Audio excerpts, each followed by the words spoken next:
नमस्कार, आप देख रहे हैं जवाब देना पड़ेगा। मैं हूं आपके साथ पूजा यादव। संसद की कार्रवाई को लेकर एक तरफ जहां पीएम मोदी की बैठक और वहां पर आप देख रहे हैं किस तरह से रणनीति बनाई जा रही है, लेकिन दूसरी तरफ बात अगर उत्तर प्रदेश की जाती है तो उत्तर प्रदेश में एक बात बहुत ही क्लियर नजर आती है और वो ये कि इस वक्त पूरी रणनीति के साथ 80 की 80 लोकसभा सीटों पर भारतीय जनता पार्टी जीत पाना चाहती है और यही वजह है कि उसके लिए खास रणनीति भी बनाई गई है। इससे पहले आपने देखा कि चाहे ओपी राजभर की बात हो या फिर और उनके साथ आए कई और नेताओं की, एक एक करके समाजवादी पार्टी और बसपा से कई और नेता बीजेपी का दामन थाम सकते हैं और इसलिए कहा जा रहा है कि इस बार उत्तर प्रदेश में बीजेपी पूरी की पूरी 80 लोकसभा सीटों पर नजर गड़ाए बैठी है। और देखिए, आज जिस विषय पर हम चर्चा करने वाले हैं वो है देश में होने वाले अगले आम चुनाव, जिसमें ज्यादा वक्त बचता नहीं। इसे देखते हुए सभी मुख्य पार्टियां अपनी अपनी तैयारी में जुटी हुई हैं। विपक्षी दलों ने जहां महागठबंधन कर लिया है तो वहीं बीजेपी के नेतृत्व वाले एनडीए का कुनबा भी बढ़ता जा रहा है। ऐसे में बीजेपी का पूरा फोकस है उत्तर प्रदेश पर, क्योंकि उत्तर प्रदेश में 80 लोकसभा सीटें और यूपी में 80 की 80 सीटें जीतने के लिए प्लानिंग बीजेपी ने शुरू कर दी है। बीएल संतोष ने 3 दिनों तक यूपी में मंथन किया और अब बीजेपी ने यूपी में किला फतेह करने की रणनीति पर काम करना भी शुरू कर दिया है। इसी पर चर्चा करेंगे, लेकिन उससे पहले दिखाते हैं आपको खास रिपोर्ट।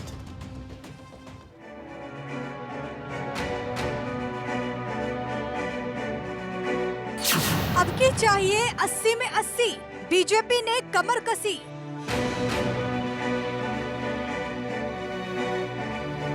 सेंधमारी और दल बदल, यूपी में बढ़ी हलचल। ये लोग ना देश का भला कर सकते हैं और ना ही उत्तर प्रदेश का। बीजेपी की सुपर ट्रिक, मोदी लगाएंगे हैट्रिक।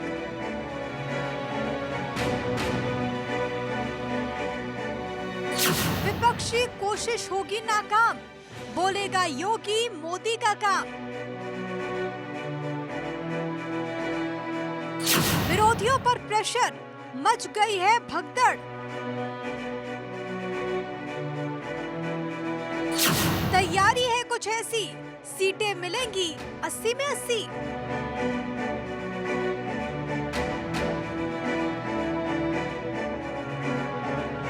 दिल्ली को जीतना जरूरी है तो यूपी को जीतना ही पड़ेगा, इसलिए बीजेपी का पूरा फोकस यूपी पर है। प्रदेश में इस बार बीजेपी 80 की 80 सीटों को जीतने की प्लानिंग कर रही है। ओम प्रकाश राजभर एनडीए में आ चुके हैं, दारा सिंह चौहान बीजेपी में शामिल हो चुके हैं और अब बीजेपी की नजर 3 और छोटे दलों पर है। इसके अलावा चर्चाएं तो जयंत चौधरी की भी हैं। हालांकि अभी तक इसकी पुष्टि नहीं है, लेकिन यूपी में बीजेपी की तैयारी ये बता रही है कि वो इलेक्शन मोड में आ चुकी है। बीजेपी के राष्ट्रीय महामंत्री संगठन बीएल संतोष ने 3 दिनों तक यूपी में मंथन किया। बीजेपी पदाधिकारियों के साथ मीटिंग की और सीएम योगी से मुलाकात की। बीएल संतोष ने कार्यकर्ताओं और पदाधिकारियों से जनता के बीच जाने को कहा। दरअसल यूपी में बीजेपी ने अपनी तैयारियों को धार देना शुरू कर दिया है। यूपी प्लस योगी बहुत है उपयोगी। योगी पर यकीन, हैट्रिक है मुमकिन। प्रदेश के हर जिले का दौरा कर रहे हैं योगी। अफसरशाही को लेकर सख्त हैं योगी। जनता की समस्याओं का समाधान प्राथमिकता। लाभार्थी सम्मेलन के जरिए संवाद। युवाओं को टैबलेट स्मार्टफोन की सौगात। बीएल संतोष ने सड़क के साथ साथ सोशल मीडिया पर भी आक्रामक होने का निर्देश दिया। इसके साथ ही स्पेशल 12 टीम का सिलेक्शन हुआ, जो सोशल मीडिया पर बीजेपी के लिए पूरी प्लानिंग के साथ काम करेगी। इसके साथ ही यूपी में होने वाले मंत्रिमंडल फेरबदल और विस्तार, आयोगों और निगमों में खाली पड़े पद पर भी प्रदेश अध्यक्ष और सीएम योगी के साथ बीएल संतोष ने मंथन किया। सोशल मीडिया पर संग्राम, सोशल मीडिया के लिए बड़ी तैयारी। हर लोकसभा सीट के लिए बनेंगे 3000 व्हाट्सएप ग्रुप। ट्विटर, फेसबुक के जरिए संवाद बढ़ाने की कोशिश। विपक्ष को काउंटर करने की तैयारी। ओम प्रकाश राजभर, दारा सिंह चौहान को अपने पाले में लाकर बीजेपी पूर्वांचल में मजबूत हो गई है। वहीं हाल ही में पीएम मोदी ने गोरखपुर और सीएम योगी ने वाराणसी का दौरा किया था और माना जा रहा है कि पूर्वांचल में इन दोनों के कार्यक्रम बढ़ाए जाएंगे, क्योंकि बीजेपी इस बार उन 14 लोकसभा सीटों को भी जीतना चाहती है जहां 2024 में उसे हार मिली थी। इसके लिए बीजेपी ने अपना मिशन यूपी तेज कर दिया है। Bureau report, Bharat 24।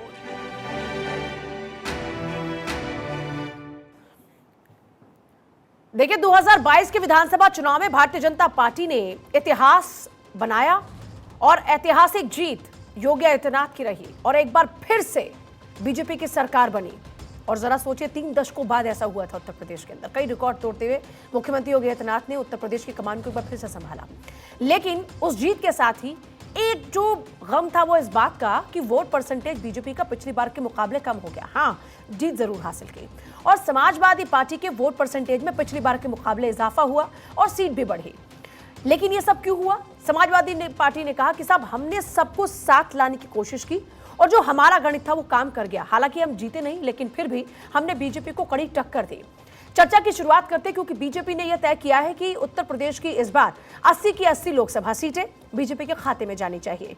प्रवक्ता एसएन सिंह हमारे साथ में है बीजेपी के, उमाशंकर पांडे प्रवक्ता कांग्रेस हमारे साथ में, और अभी जुड़े नहीं हमारे साथ में कांग्रेस के प्रवक्ता आरएलडी से प्रसन्न चौधरी विधायक जल्दी जुड़ेंगे, संजय मिश्रा पॉलिटिकल एनालिस्ट हमारे साथ में है और प्रोफेसर भुवन भास्कर जोशी समाजवादी पार्टी का पक्ष रखने के लिए है। तो शुरुआत समाजवादी पार्टी के साथ करते हुए प्रोफेसर भुवन भास्कर जोशी, पहले ओम प्रकाश राजभर, दारा सिंह चौहान, और अब जानकारी ये है कि आपके कई और नेता भारतीय जनता पार्टी के संपर्क में और खुद भी वो गाहे बगाहे इस बात का जिक्र अब कर रहे हैं कि हाँ बातचीत चल रही है, और बातचीत चल रही तो जाहिर सी बात है कि हो सकता है जल्द ही बीजेपी में शामिल हो जाए। समाजवादी पार्टी को लेकर जो उत्साह 2022 में नजर आ रहा था, क्या लोकसभा चुनाव तक आते आते वो इतना हल्का हो गया कि अब लोगों को बीजेपी में ज्यादा अच्छी अपॉर्चुनिटी नजर आ रही है, इसीलिए खिसक कर इधर आ रहे हैं इधर से उधर? देखिए, ओम प्रकाश जी और दारा सिंह जी चौहान जी पहले भी कमल की सवारी कर चुके हैं और ये मौका देखकर इधर उधर आते जाते रहते हैं। तो इन लोगों को तो हम लोग अपना पार्टी का कैडर कभी नहीं माना। अरे क्या बात कर रहे हैं भुवन भास्कर जोशी, चाचा को हटाकर ओम प्रकाश राजभर को हर बार कुर्सी पर बगल में बिठाया और आप कह रहे हैं कि पार्टी के कैडर में आप उसको नहीं मानते, आप उनको अपना साथी नहीं मानते। मतलब आपने सबको दरकिनार कर दिया और ओम प्रकाश राजभर को ऐसे कलेजे से लगाया और आज आप कह रहे हैं कि आप उनको अपना नहीं मानते।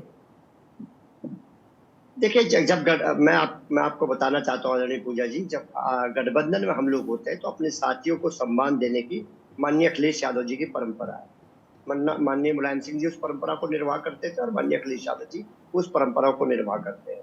कल को कोई और घटक दल भी हमारे आएगा, हम लोग तो फिर आप ये नहीं कह सकते ना कि आपने उनको अपना माना नहीं, आपने तो खूब दिल से लगाया, कलेजे से चिपकाया। अब इससे ज्यादा और क्या मानेंगे? आदरणीय पूजा जी, अगर आपने मुझे बुलाया तो समाजवादी पार्टी के प्रवक्ता की हैसियत से मुझे 10 मिनट आप दीजिए। अगर आप गतिरोध करेंगे तो मैं बोलिए।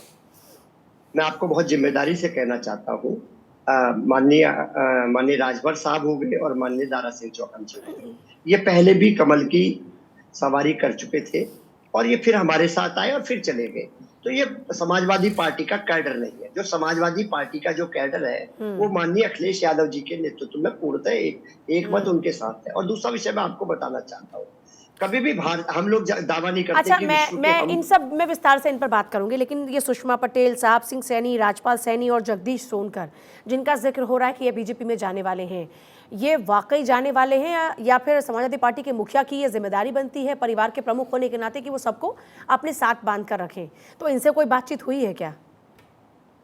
पूजा जी, उसी बात को मैं आ रहा था आपके विषय पे। मेरे को आप 2 मिनट का समय दीजिए एटलीस्ट।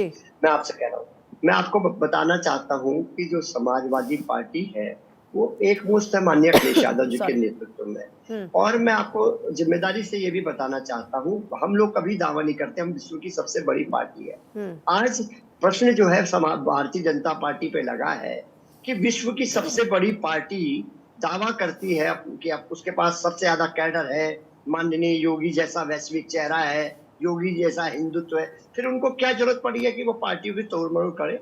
इसकी स्थिति साफ है कि 2024 में इनकी नाव डूब गई है। और ये बात आज मणिपुर की घटना से देख लीजिए, आदिवासियों की घटना पे कैसे वहां पे महिलाओं को नग्न घुमाया गया, इनकी सरकार है। कैसे, मैं आपको चैनल में बोलना चाहता हूँ, बोलना जरूर पड़ेगा, मुझे थोड़ी शर्म छोड़नी पड़ेगी, कैसे मध्य प्रदेश में आदिवासियों के ऊपर मूत्र किया जाता है, ये भी भारतीय जनता पार्टी ने सिखाया और योगी जी ने सिखाया हमको कैसे दलित की बेटी को चलाया जाता है।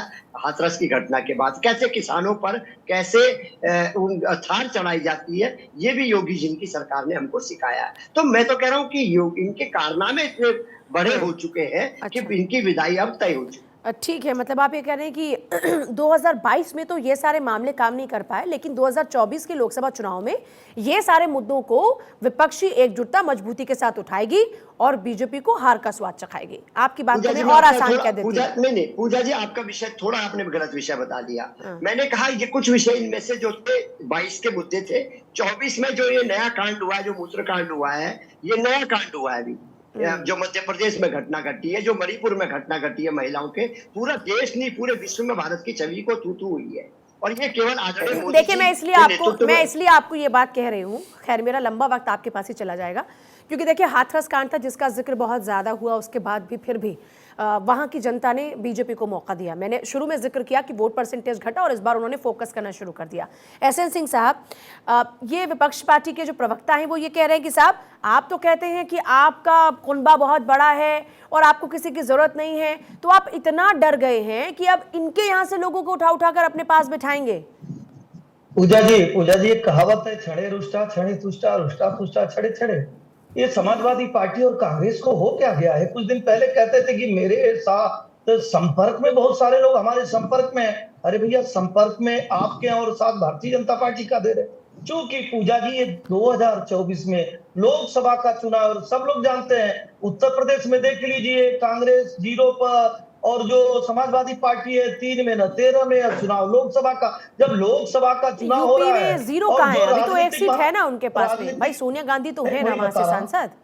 जीरो मत कहिए, एक आंकड़ा तो है उनके पास। 0 और 3 0 ही होता है। तो आप और सब लोग देखे हैं कि कभी बबुआ दोनों एक साथ मिल जाते हैं तो भी भारतीय जनता पार्टी जीत रही है, कभी भुआ बबुआ गठबंधन कर ले रहे हैं, कभी सुभाषपा से गठबंधन करके कह रहे हैं कि इससे बड़ा गठबंधन कोई हो ही नहीं सकता। तो जब ऐसे ऐसे प्रयोग करके देख लिए और तमाम ऐसी पार्टियां जो विकास के साथ जाना चाहती हैं, जब भारतीय जनता पार्टी के साथ आ रही है, क्योंकि वो जानते हैं कि समाजवादी पार्टी की सरकार केंद्र में बननी नहीं है, कांग्रेस वो अनुनय विनय पर चली गई, उसकी सरकार बननी नहीं है, तो भारतीय जनता पार्टी के विकास के रथ के साथ न सिर्फ उत्तर प्रदेश में, देश में भी बहुत सारे लोग आ रहे हैं। अभी उन्होंने एक आरोप भी लगाया, उसको भी सुन लीजिए। उन्होंने कहा मणिपुर की घटना निंदनीय है, हमारी माँ बेटी बहनों के साथ कहीं पे भी हो उसकी निंदा होनी चाहिए, लेकिन राजस्थान का जिक्र नहीं करेंगे, महाराष्ट्र का, पश्चिम बंगाल का तो आप नहीं सुनिए, ये सब बातें छोड़ी, मैं इस सब पे नहीं जा रही है। एसएन सिंह साहब, मैं ये पूछ रही हूँ कि आपको इनके लोगों की जरूरत क्यों पड़ रही है? जहां तक मेरी जानकारी है, राजकुमार सैनी को आपके अपने लोग आने नहीं दे रहे, इसलिए आपको ये जो पिछड़ों वाला जो समाज है इसमें आपको पूरे तरीके से अपना कब्जा करना है, क्योंकि आप जानते हैं कि ये राजनीति में कितने इंपॉर्टेंट है, इसलिए हर जाति को साधने के लिए उसके नेता को अपनी पार्टी में बुला रहे हैं आप। पूजा जी, किसी को देर से सुनाई दे रहा, अगर इनको देर से पता चला है तो इसके लिए भारतीय जनता पार्टी क्या करे? 2014 में हमने बहुत सुंदर नारा दिया, सबका साथ सबका विकास सबका विश्वास। आपको इनकी जरूरत क्यों पड़ रही है? इनको आप, अच्छा चलिए बताइए, इनको आपकी जरूरत पड़ रही है या फिर आपको इनकी जरूरत पड़ रही है? बहुत ही आसान शब्दों में एक सवाल आपके लिए। देखिए, भारतीय जनता पार्टी केंद्र में पूर्ण बहुमत की सरकार बनाती है अपने दल पे, उसके बाद भी अपने सहयोगियों को सराखों पर बैठा के रखती है, लेकिन जो चुनाव उमाशंकर पांडे, ठीक है एसएन सिंह साहब, मैं वापस लौटूंगी आपके पास में, अब विस्तार से भी चर्चा करेंगे, एक एक पॉइंट पे मैं आऊंगी एक एक पॉइंट पे। उमाशंकर पांडे, अब तो इंडिया आप लोगों ने बना लिया, अब लोकसभा चुनाव करीब है, एक तरफ बीजेपी है जो कि उत्तर प्रदेश में 80 के 80 पर फोकस करने के लिए स्ट्रैटेजी पर काम कर रही है, और दूसरा आप लोग अभी स्ट्रैटेजी से पहले साथ कैसे आना है उस पर काम कर रहे हैं। तो ये 2024 के लोकसभा चुनाव में कैसे बीजेपी को टक्कर दी जाएगी? ये तो आप ही के लोगों को खींच खींच कर अपने साथ ला रहे हैं। देखिए पूजा जी, बहुत स्पष्ट है, कांग्रेस पार्टी जो गठबंधन तैयार कर रही है उसी से भारतीय जनता पार्टी की बेचैनी और ब्लड प्रेशर बढ़ा हुआ है। आप समझिए इनकी बेचैनी और इनकी हताशा को पूजा जी, कि जो ओम प्रकाश राजभर कहते थे जहां मिले भाजपाई वहीं करो कुटाई, और कहते थे मुख्य योगी आदित्यनाथ को वहां भेज दूंगा जहां पर इनको भीख मांगने की ट्रेनिंग देंगे, कहते थे भाजपाइयों को 10 जूते निकाल के मारूंगा, और उसी ओम प्रकाश राजभर को गले लगाने की मजबूरी साक्षात उत्तर प्रदेश की जनता समझ रही है कि कर्नाटका और हिमाचल में हार के बाद भारतीय जनता पार्टी के हार की हताशा बहुत बढ़ गई है। अन्यथा जिस मुख्तार अंसारी के खिलाफ पूजा जी इन्होंने 4 साल माहौल बनाया, 5 साल माहौल बनाया, बुलडोजर और ना जाने क्या क्या चलवाया, उसी मुख्तार अंसारी और उनके बेटे को गले लगाने की मजबूरी क्या उत्तर प्रदेश और आपके दर्शक समझ नहीं रहे हैं? मुख्तार अंसारी के बेटे को अपने गले लगाने की इस मजबूरी को उत्तर प्रदेश की जनता समझ रही है। भारतीय जनता पार्टी के पास आज उत्तर प्रदेश में है क्या? महंगाई की मार झेल रहे उत्तर प्रदेश के लोग क्या योगी को वोट करने जा रहे हैं, मोदी को वोट करने जा रहे हैं क्या? जो लोग कहते थे बहुत हुई महंगाई की मार, 390 रुपए के गैस सिलेंडर पर आज 1200 रुपए का गैस सिलेंडर मिल रहा है, आज 300 रुपए किलो टमाटर जवाब मिल देना रहा चाह रहे है। हैं एसएन सिंह साहब, जल्दी से मुझे फिर चौधरी साहब के पास जाना है। विधायक जुड़ गए हमारे साथ में आरएलडी के। कौन इनके पास है? अच्छी बात कही पूजा जी, हमारे मित्र ने बहुत अच्छी बात कही। जो सपा इनको प्रधानमंत्री नहीं बनने दी, कहीं सोनिया जी विदेशी मुल्क के हैं, उनको गले लगाने के लिए हाथ जोड़कर अनुनय विनय कर रहे हैं। जिस एनसीपी और टीएमसी के लोग गाली देकर भ्रष्टाचारी कहकर उनको छोड़कर चले गए, उनके दरवाजे पर हाथ। ठीक है, चौधरी साहब हमारे साथ में आरएलडी से विधायक हैं। मैं आ रही हूँ सभी के पास। संजय मिश्रा हमारे साथ में लगातार। मैंने सर आती हूँ आपके पास में। चौधरी साहब एक बात तो तय है। मैं आती हूँ एसएन सिंह साहब, एक सेकेंड मैं आती हूँ। टीम आवाज पहुंच रही है कि चौधरी साहब को? शायद थोड़ा सा अभी मुझे लग रहा है कि वक्त लगेगा चौधरी साहब को तैयार होने में। संजय मिश्रा, सवाल ये है कि जहां पर दिखता है राजनीति में अपॉर्चुनिस्ट लोग तो होते ही हैं, और राजनीति की इस बात की जहां पर मौका देखकर खिसक न लिया जाए, आजकल तो राजनीति की परिभाषा यही हो चुकी है। तो क्या ये मानकर चले कि भारतीय जनता पार्टी में लोगों को अपने लिए ज्यादा बेहतर भविष्य नजर आ रहा है और इसीलिए समाजवादी पार्टी के पास पहुंचे थे, अब फिर से वापस लौटने का सिलसिला शुरू हो चुका है चुनाव से पहले? नहीं पूजा जी, इसका एक दूसरा पहलू भी है जो खास करके आपको तो देखना ही चाहिए। दूसरा पहलू ये है कि उनको खासकर बीजेपी की आवश्यकता है या बीजेपी को उनकी आवश्यकता है, या दोनों को दोनों की आवश्यकता है, ये देखने की जरूरत है। यहाँ पे भारतीय जनता पार्टी नहीं, पर आप ये तो मानते हैं ना कि राजनीति में जहां पर अपने लिए बेहतर भविष्य नजर आता है, लोग वहां जाते हैं, तरफ ही खिसकना शुरू स्वाभाविक है, वो तो जाएंगे, वो स्वाभाविक है, वो तो जाएंगे। वही मैं चीज पूछ रही हूँ, बिल्कुल, क्या बिल्कुल, लोगों को अपने लिए ज्यादा अपॉर्चुनिटी नजर आ रही है 2024 के चुनाव से पहले भारतीय जनता पार्टी के साथ में? नहीं, उन लोगों को खिसकना शुरू कर दिया। पूजा जी, मैंने उस पर कहा दोनों देखेंगे। यदि मैं प्रत्याशी हूँ, मैं चुनाव लड़ना चाहता हूँ, तो स्वाभाविक है मैं देखूंगा कि किस दल से मेरी जीत सुनिश्चित हो सकती है, और वो जो दल है वो भी देखेगा कि हम किसे प्रत्याशी बनाए जिससे कि मेरे संगठन का दल मजबूत, मतलब मेरी जीत सुनिश्चित हो सके।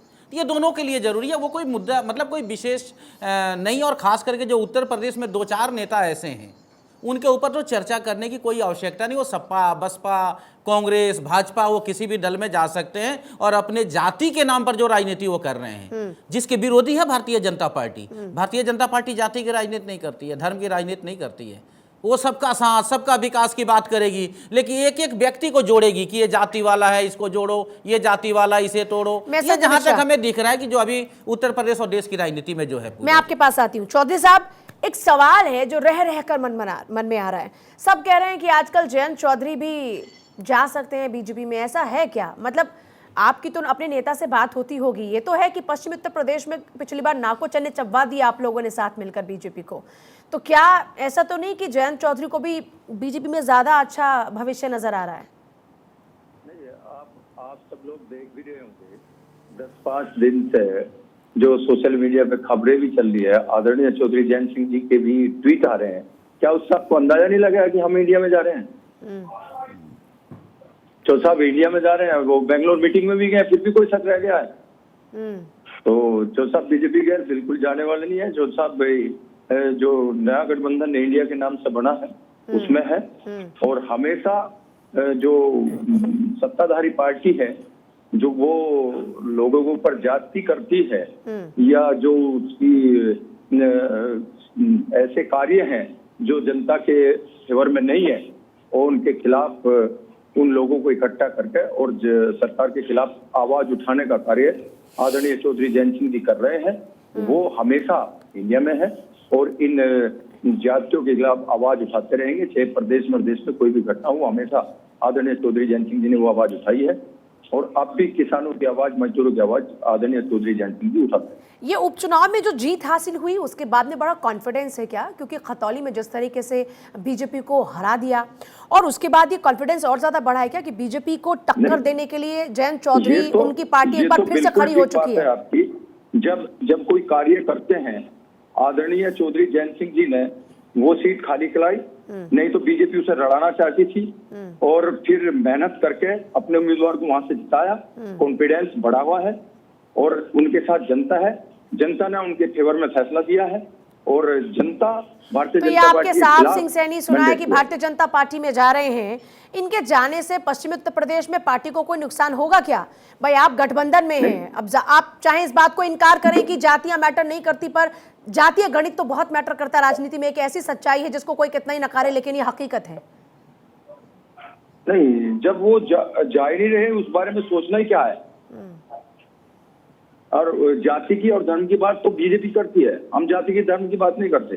राष्ट्रीय लोकदल आदरणीय चौधरी जयंत सिंह जी जाति की और धर्म की बात नहीं करते।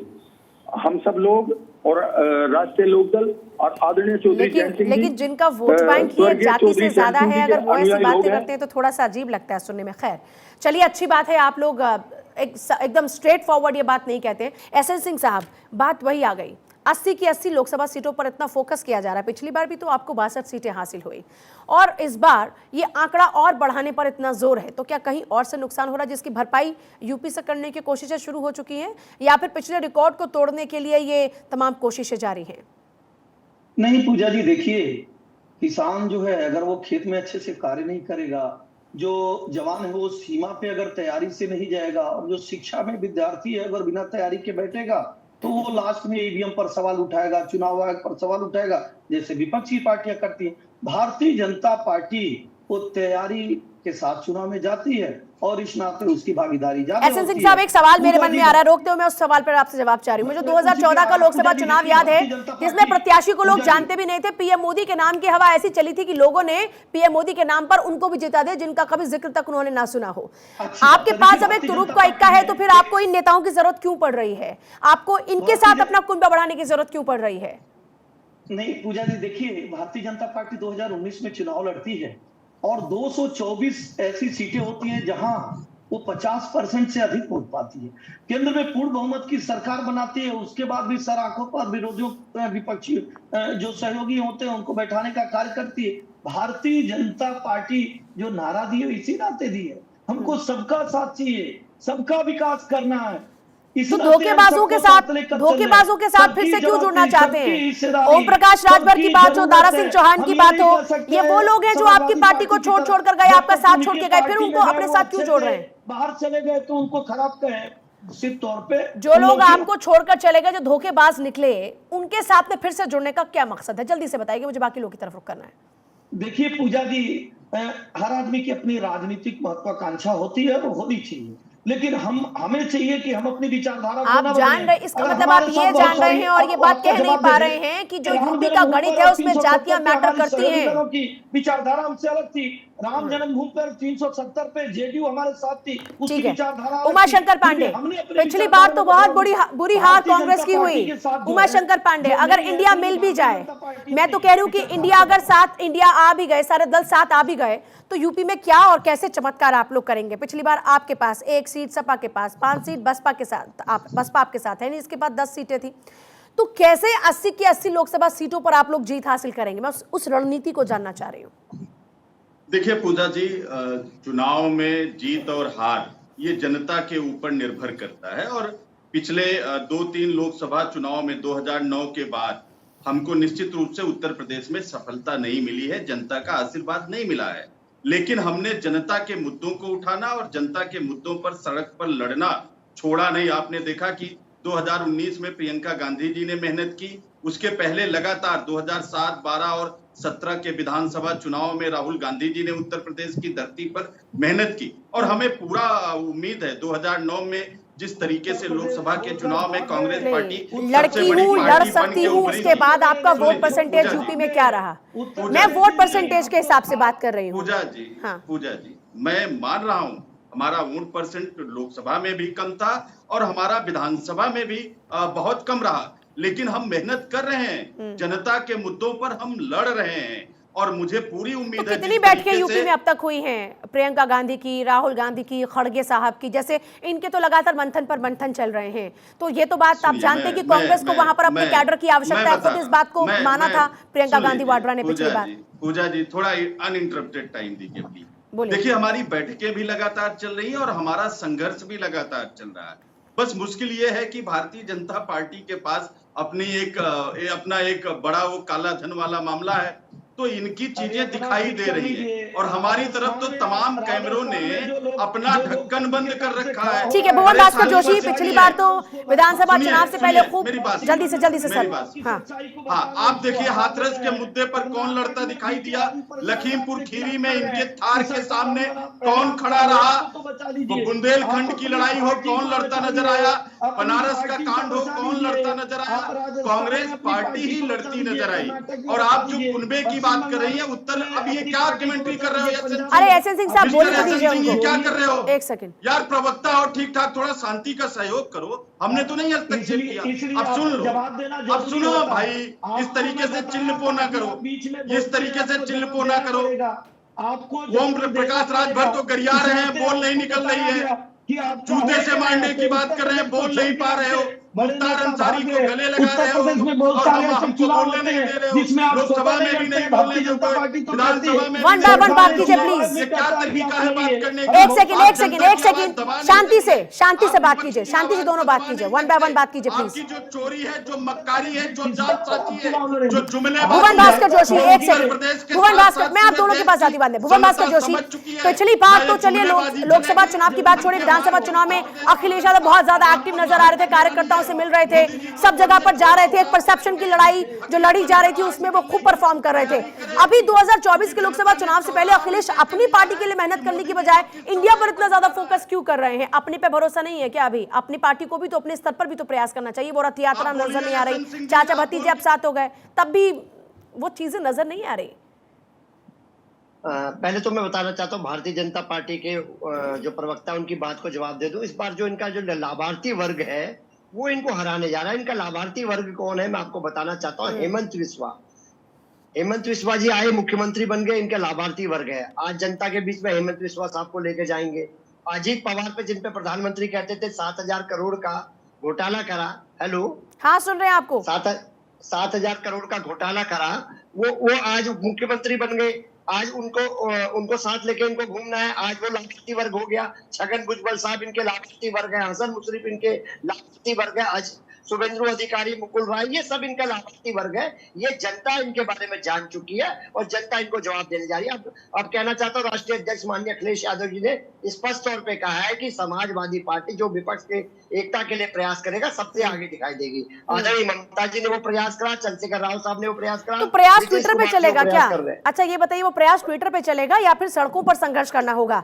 पिछली बार तो अखिलेश यादव को समझ में आ चुका था कि सड़कों का संघर्ष जरूरी है, साइकिल। हाँ बोलिए पूजा जी, 10 सेकंड में मैं अपने मित्र का जवाब देना चाहूंगा। पूजा जी, मैं आ रही हूँ, एसएन सिंह साहब आपके पास आ रही, जरा इनकी बात पूरी हो जाए। बीजेपी को बुलवा लो, कांग्रेस की बात में। अरे बोली भुवन भास्कर जोशी, आप मत बताइए ना मुझे कब किसको क्या बुलवाना है, मैंने आपको मौका दिया, आप बात कीजिए। मैं आपको बहुत जिम्मेदारी से बताना चाहता हूं, आज जो राष्ट्रीय अध्यक्ष माननीय अखिलेश यादव जी ने कहा है कि पीडीए प्लस इंडिया मिलके जो आपका एनडीए इसका समापन करने का काम करेगा और वही बात होने जा रही है। क्योंकि जो पिछले कार्यकाल से इनसे पिछड़ा, दलित, अल्पसंख्यक और मुस्लिम समाज, ये सबसे ज्यादा अगर किसी की मार पड़ी है तो केवल भारतीय जनता पार्टी की मार को झेल रहा है और ये इनको जवाब देने जा रहा है। पिछली बार आपने बसपा के साथ में गठबंधन किया था, फायदा अल्टीमेटली बसपा को हुआ, आपको इसका नुकसान उठाना पड़ा।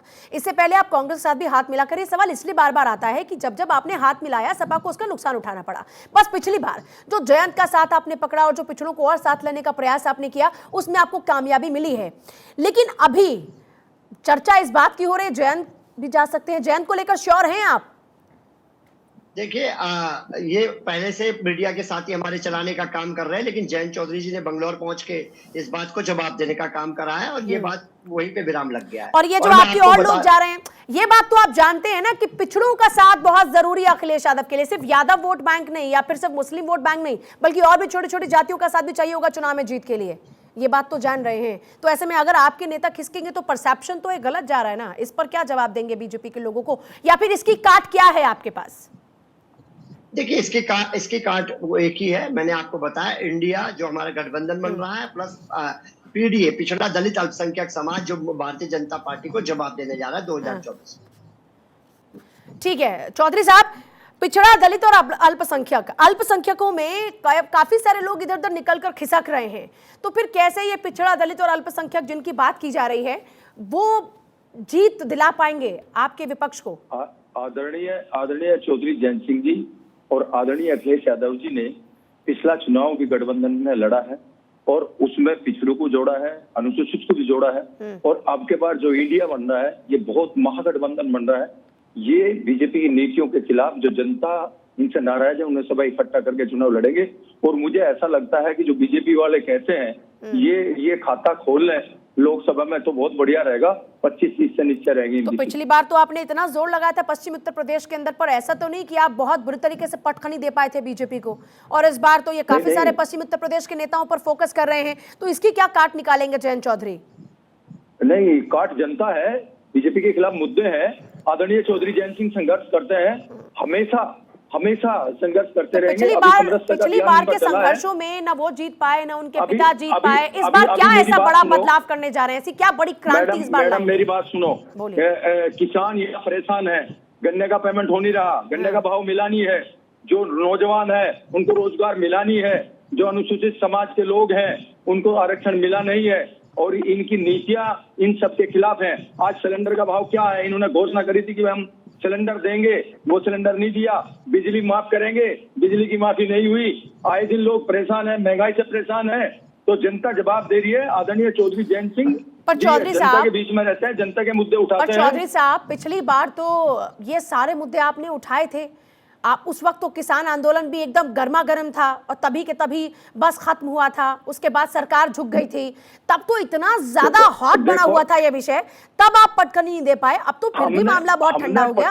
हमने जो हमारे खाते की सीट थी उसमें पटकनी दी है, और 0 से लेकर 9 विधायक हमारे जीते हैं। आदरणीय अखिलेश यादव जी का हमें साथ मिला है और अच्छा मैंडेट उसमें आया है। वो बात ठीक है आपकी, अब हमारी सरकार नहीं बन पाई, कहीं न कहीं कुछ न कुछ कमी रही होगी, कहीं चुनाव की रही होगी, कहीं 500 वोटों से, कहीं 300 वोटों से, कहीं 1000 वोटों से, इतने मार्जिन से आ रहे हैं। तो कितना, तो ये विपक्ष कितनी सीटें लेकर आएगा इस बार? मतलब लाइक 300 पार, पिछली बार बीजेपी ने अपना नारा दिया, ये जो इंडिया है ये कितने पार का नारा दे रहा है इस बार? देखो ऐसा है, इंडिया सरकार बनाएगा, बीजेपी की हालांकि सरकार बनाएगा, कितने पे सरकार बनाएगा?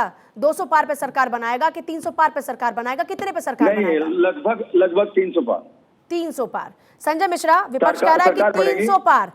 क्या आपको लगता है वाकई कि बीजेपी जो कि हमेशा इलेक्शन मोड में रहती है उसके सामने विपक्ष उतना ज्यादा प्रयासरत है? प्रयासरत विपक्ष से ज्यादा है, वो सत्ताधारी हैं, वो दिखावा ज्यादा करते हैं, लेकिन मुझे ऐसा लग रहा है पूजा जी कि विपक्ष को भारतीय जनता पार्टी की रणनीति को समझने में अच्छी बात है, बहुत अच्छी बात है। लोकतंत्र में जब मुकाबला एकदम कांटे का हो तो ये बड़ा अच्छा होता है, लोकतंत्र के लिए बड़ा अच्छा होता है, जनता के लिए बड़ा अच्छा है। और उम्मीद मैं ऐसी करती हूँ, मैं आशा ऐसी करती हूँ कि वाकई मुकाबला टक्कर का और फैसला देखिए जनता ने लेना है, तो उसमें हम क्या कहने वाले होते हैं? संजय मिश्रा। हाँ, मैं ये कह रहा था कि भारतीय जनता पार्टी की जो रणनीति है उसे कहीं ना कहीं विपक्ष को ठीक से समझना होगा। अच्छा। ये कहीं ना कहीं ये चूक कर रहे हैं उस रणनीति को समझने की। आज भारतीय जनता पार्टी गठबंधन ने इंडिया बनाया, इंडिया का नाम दिया। अब भारतीय जनता पार्टी के लोग अब क्या startup India, digital India, skill India, make in India, signing India, भागो इंडिया, खेलो इंडिया, दौड़ो इंडिया, उठो इंडिया की बात करेगी क्या? हाँ। या मोदी जी यदि इंडिया के लिए वोट इस बार मांगते हैं तो क्या विपक्ष उस वोट को अपने कोटे में करने के लिए सक्षम है क्या? ये लोग विपक्ष आज जो देश की मांग है पूजा जी, एक इंडिविजुअल्स में अपनी बात करता हूं, किसी दल की बात नहीं करें यदि हम, तो आज देश में भारतीय जनता पार्टी को सरकार को बदलने की आवश्यकता है, देश की जनता को बदलना चाहिए। 2 टर्म भारतीय जनता पार्टी सत्ता में है, 2014 की जो इनकी घोषणा पत्र है 2019 तक पूरा नहीं होता है, 2019 का जो घोषणा पत्र है उसमें ये कोई पूरा नहीं करते हैं, और ये सारे इंडिया की बात करते हैं। इतनी सारी इंडिया जो मैंने अभी आपको गिनाई जो भारतीय जनता पार्टी कहती है। आप रोजगार पे, व्यवसाय पे, नौकरी पे, पेशा पे, शिक्षा पे, स्वास्थ्य पे, समाज कल्याण की योजनाओं पे वोट क्यों नहीं मांग रहे हैं? आप अलग अलग नेताओं को जोड़कर और फिर आप कहते हैं कि भाई शेर अकेला है। ऐसा क्यों? जब नरेंद्र मोदी, मैं तो कह रहा हूं कि हमारे देश का मैं सम्मान करता हूं नरेंद्र मोदी जी का, कि उनके अंदर इतनी काबिलियत है कि इतने सारे विपक्ष को समेट करके रख दिए हैं, लेकिन देश की जनता को सोचना होगा कि इसके पीछे क्या है और वह गणित क्या काम कर रही है बीजेपी की, जो आप वोट कर रहे हैं। क्या आपके घर में लोगों को नौकरी मिल रही है? आपके बच्चों को क्या सरकारी स्कूल में सही शिक्षा की व्यवस्था हो रही है? क्या आपके समाज में हॉस्पिटल खोले जा रहे हैं? आपकी स्वास्थ्य की सुविधाएं हो रही हैं? ठीक है जवाब देता हूँ, आप देखेंगे उसी में सभी आ जाएगा। हमारे लाभार्थी वर्ग भी आ जाएंगे। हमारे लाभार्थी वर्ग है बिजली, अंसारी को गले क्यों लगाया आपने? और स्वास्थ्य में मुख्तार अंसारी और उनके बेटे को गले क्यों लगाया? एहसन सिंह, ये बता दो पहले। महंगाई की बहुत बड़ी मार का नारा देने वाले एहसन सिंह, क्योंकि मोदी जी जरा बताइए महंगाई की मार क्यों जनता झेल रही है? कृपया बताइए महंगाई की मार कब तक हम झेलेंगे? सिलेंडर 1200 रुपए में कब तक हम खरीदेंगे? टमाटर 300 रुपए किलो आम जनता बात कीजिए प्लीज। खरीदेगी। तेल की महंगाई क्यों है? सरसों का तेल 200 के पार क्यों है? दाल 200 के पार क्यों है?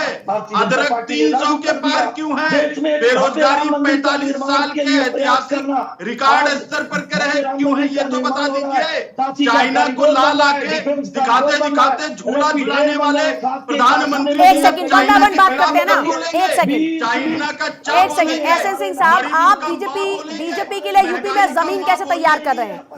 देखिए, मैं एकदम जो प्रैक्टिकल बात है उसकी बात करूंगी। एक सेकंड। भुवन भास्कर जोशी, बीजेपी ने कैसे जमीन तैयार की है? राम मंदिर का मुद्दा, बुलडोजर का मुद्दा, लॉ एंड ऑर्डर की सिचुएशन, ये तीन बड़े ऐसे फैक्टर हैं जो यूपी में काम करने वाले हैं। दूसरा, बाहुबलियों के द्वारा जो कब्जा की गई जमीनें थी उनको वापस लेकर वहां पर गरीबों के लिए घर बनाना। ये ऐसे बड़े बड़े विषय हैं जिसके जरिए सरकार ने अपनी इमेज बिल्डअप का काम किया है। विपक्ष इसको कैसे तोड़ पाएगा? ये तो आप मानते हैं कि ये बातें सरकार को फायदा देंगी, क्योंकि आप इसको इसलिए समझ सकते हैं क्योंकि आपकी सरकार तो इसी लॉ एंड ऑर्डर के नाम पर चली गई थी ना। देखिए, मैं कहना चाहता हूं चौधरी साहब, पूजा जी, ये देश का चुनाव है। हाँ। और देश के चुनाव का अलग मूड होता है। आज जितने भ्रष्टाचारी, मैंने इनके लाभार्थी आपको जो पहले भी विषय दिया, मैं दोबारा नहीं दूंगा, वो जितने जो भ्रष्टाचारी इन्होंने अपने साथ लिए हैं, जो इनके लाभार्थी है असली भारतीय जनता पार्टी के, उनको जनता देख रही है। और मैं आपको बताना चाहता हूँ, जो मणिपुर में हमारी जो देश की बेटियां, जो नग्न उनकी जो परेड भारतीय जनता पार्टी की सरकार ने कराई है, उसको भी पूरा देश देख रहा है। चौधरी साहब, ठीक है, मेरे पास कम वक्त है। चौधरी साहब, आप भी बोलिए, क्या बोल रहे हैं? एहसन सिंह साहब, उसके बाद आप ही के पास आ रही है। चौधरी साहब बोलिए, क्या बोलना चाह रहे हैं? आप सभी बेटियों के बारे में बोलिए, आप सबके सम्मान की बात करिए। चौधरी साहब, सेलेक्टिव अप्रोच नहीं कि हमारा वाला ठीक दूसरा वाला खराब। बोलिए चौधरी साहब। तो बोलिए। एहसन सिंह साहब, आई मैं आपके पास आई। हाँ मैडम, जनता को सुविधा चाहिए, जनता को एजुकेशन चाहिए थी, बच्चों की एजुकेशन होनी चाहिए थी, वो नहीं दी कोई भी। बच्चों को रोजगार चाहिए था, वो नहीं मिला। किसान को किसान का पेमेंट नहीं मिला, एमएसपी का भाव नहीं मिला। आप मंदिर से या दूसरे धार्मिक इस टाइप के करके धार्मिक उन्माद फैलाकर या जातिवाद को बढ़ाकर या धर्मवाद को बढ़ाकर एक बार वोट ले सकते हैं। ठीक है, एहसन सिंह साहब जल्दी से, मेरे पास सिर्फ 30 सेकंड में मुझे पांडे साहब को भी जवाब देने के लिए मौका देना। हम किसानों को सम्मान निधि देने का कार्य भारतीय जनता पार्टी की सरकार कर रही है। किसानों कितने लोगों को बिजली, दे रहे हैं उत्तर पानी, प्रदेश में? सुरक्षा देने का कार्य भारतीय जनता पार्टी बजट घटा दिया आपने, किसान सम्मान निधि का नहीं दे रहे हो, आप झूठ बोल रहे हो। वसूली का नोटिस आपने भेज दिया है किसानों के घर में। चलिए ठीक है, सभी का बहुत शुक्रिया इस चर्चा में शामिल होने के लिए, सभी का बहुत शुक्रिया। देखिए, 2024 के चुनाव में भले ही वक्त है, लेकिन सियासी पिच हर कोई तैयार कर चुका है। हर कोई अपनी अपनी ओर से पारी खेलना भी शुरू कर चुका है। अब पारी में कौन अव्वल रहेगा, कौन विजेता होगा, ये जनता को तय करना है।